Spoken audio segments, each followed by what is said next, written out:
Hello friends, मैं पीके sir YouTube channel के इस प्लेटफॉर्म पर आप सभी का स्वागत है।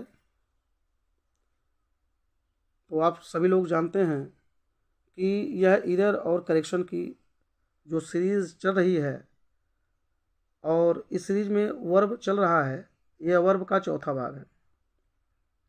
इसके पहले नाउन में कितने एरर हो सकते हैं और उसका क्या करेक्शन हो सकता है मैंने बताया है, समझाया है। ठीक उसी प्रकार से प्रोनाउन में भी समझाया है और एडजेक्टिव में भी समझाया है, बताया है। सबका मैंने वीडियो अपलोड किया है, आप लोग जा कर के पूरा वीडियो देखें, समझें। ठीक है।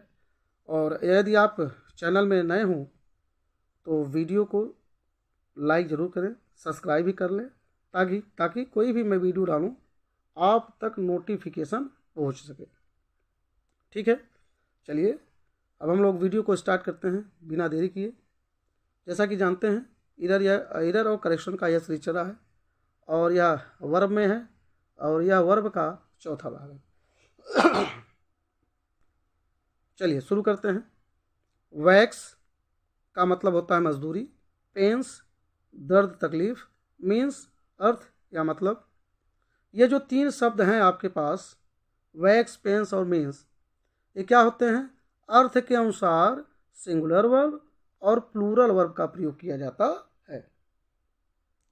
कहने का मतलब ये है, ये जो तीनों शब्द हैं इनका जैसा अर्थ निकलेगा अगर बहुवचन में निकलता है या तो हम क्या करेंगे? प्लूरल वर्ब का प्रयोग। अगर अर्थ इनका सिंगुलर में निकलता है तो हम सिंगुलर वर्ब का प्रयोग करते हैं। एग्जाम्पल देखते हैं।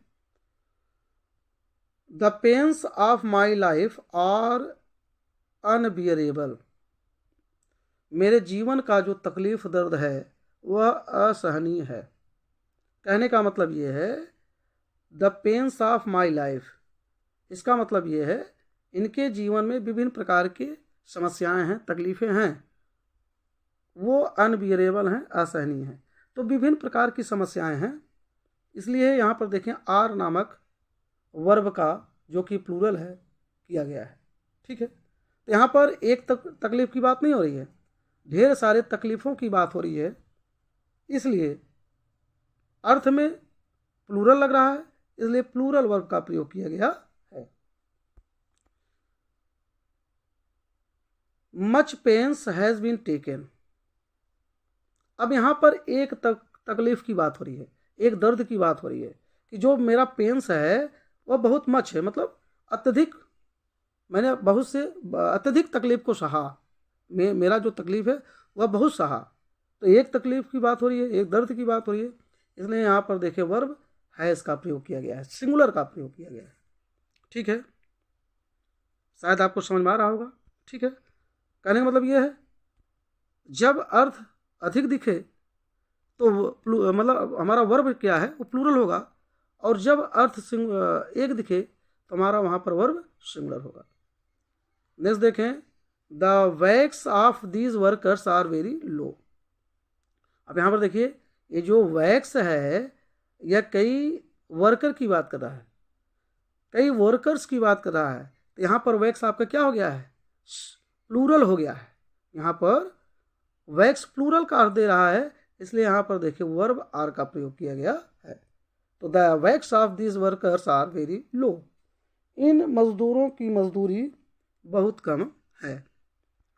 ठीक उसी प्रकार से the wages of a sin is death. यहाँ पर देखें, यहाँ पर सिन एक पाप की बात हो रही है, पाप की बात हो रही है।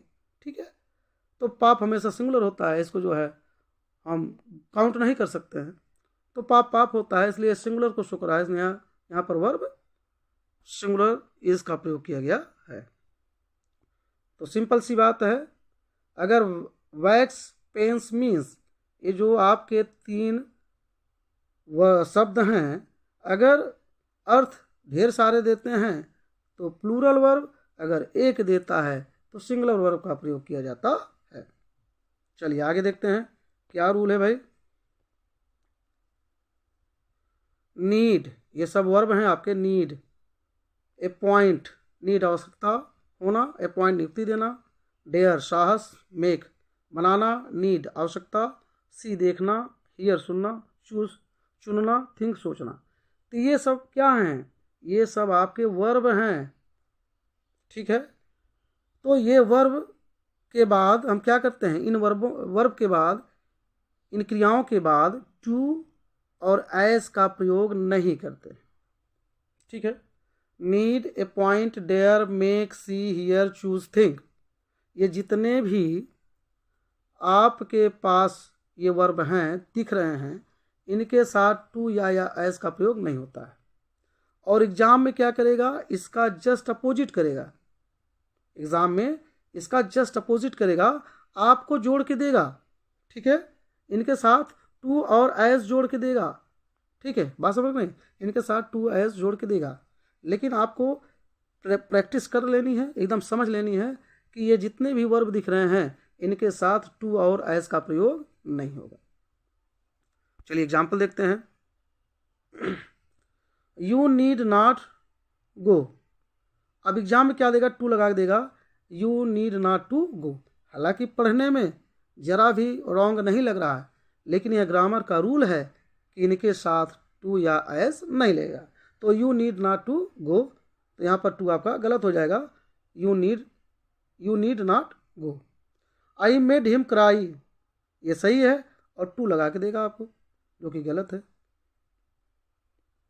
शी थिंक्स हिम अ फूल, ठीक है, तो यहाँ टू कट जाएगा, बाकी सही है।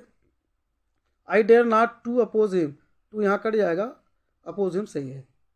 ठीक है, तो यू नीड नॉट गो, तुम्हें जाने की आवश्यकता नहीं है। आई मेड हिम क्राई, मैंने उन्हें रुलाया। सी थिंक्स हिम अ फूल, वह उन्हें मूर्ख समझती है।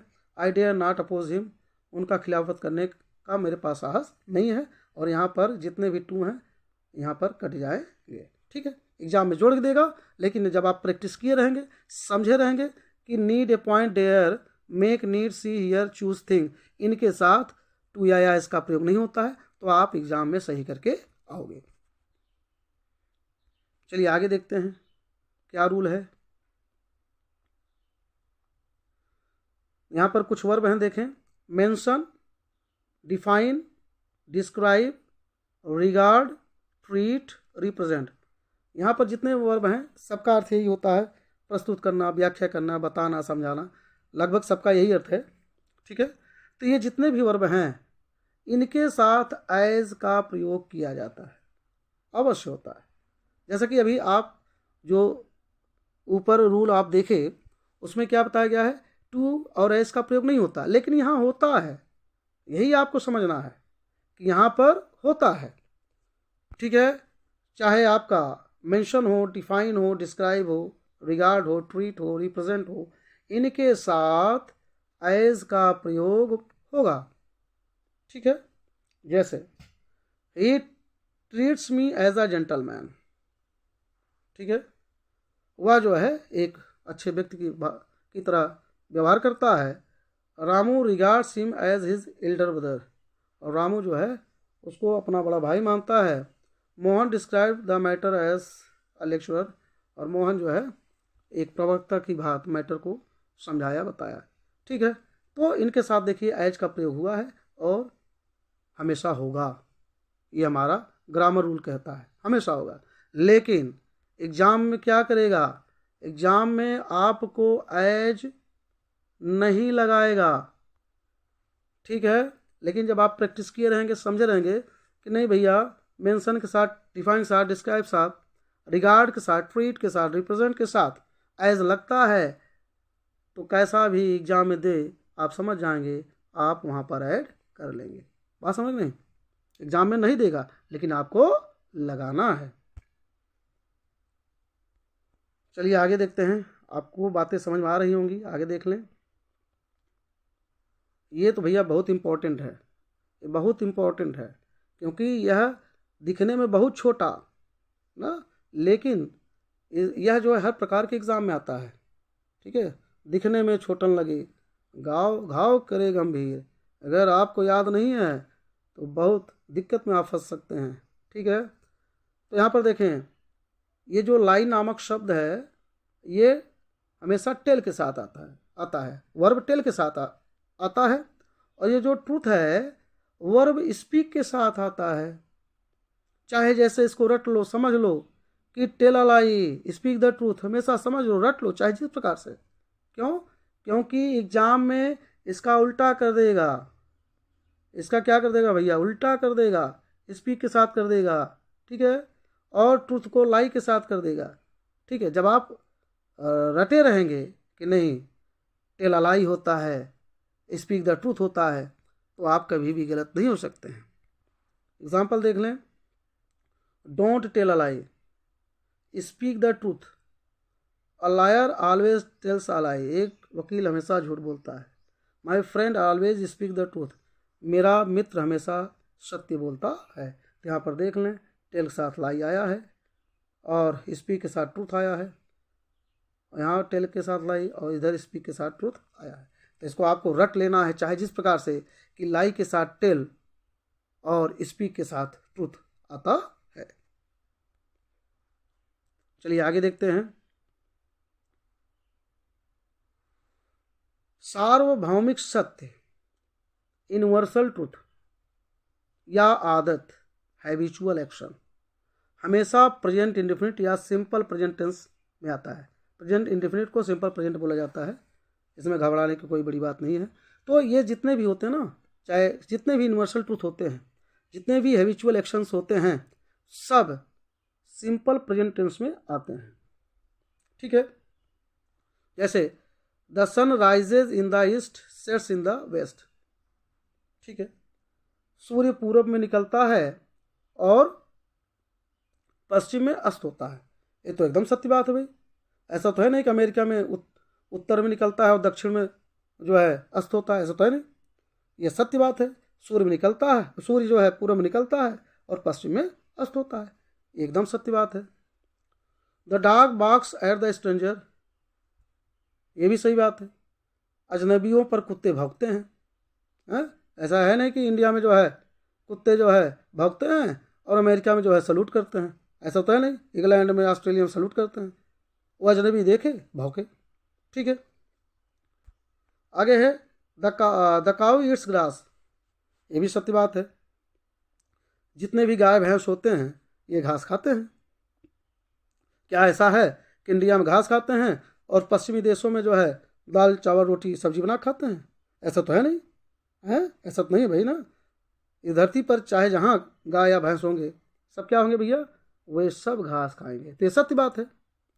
2 and 2 make 4, ये भी सत्य बात है। 2 दूना 4 होता है, कि पश्चिम देशों में जो है 2 दूना 5 होता है, कि 2 दूना 3 होता है, कि 2 दूना 6 होता है, ऐसा होता है नहीं। पूरे धरती पर जहाँ पर भी पढ़ाई होती होगी वहाँ सिखाया जाता होगा कि 2 दूना 4।